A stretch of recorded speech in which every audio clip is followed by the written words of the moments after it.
மா என்ன சமையல்னு பாத்துடலாமா இன்னைக்கு? பார்க்கலாமாப்பா. இன்னைக்கு பையனோட பிறந்த நாள் இல்லையா, அதனால இன்னைக்கு என்னென்ன சமைச்சிருக்கோன்னு வீடியோல பாத்துடலாம். சோறு போட்டுடலாமா ஃபர்ஸ்ட்? ஓகே. நாட்டுக்கோழி குழம்பு வச்சிருக்கோம், ஊத்திக்கலாம். ஆமா, நம்ம கோழி தான். நாங்க வளர்த்த கோழி. நாட்டுக்கோழி 65. Very good. பேச்சு சொல்லிடுச்சு, நான் வச்சிடுறேன். ஓகே. எல்லாம் சாப்பிட்டு ஜீரணம் பண்றதுக்கு ரசம் வச்சாச்சு. ரசம் வச்சு வெரி குட். நமக்கு சொல்ல ஆசையா அதான் சொல்லிட்டு இருக்கு. இதான் இன்னைக்கு நம்ம வீட்டு சமையல்.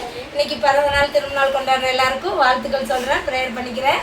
எல்லாரும் சந்தோஷமா இருங்க. நாளைக்கு என்ன செய்யணும் நம்ம அடுத்த வீடியோல பார்க்கலாம். Bye bye bye. Happy birthday baby. புள்ள வந்தாச்சு, பிறந்த நாள் புள்ள. சாப்பிடுறோம் எல்லாரும் சேர்ந்து. பாய்.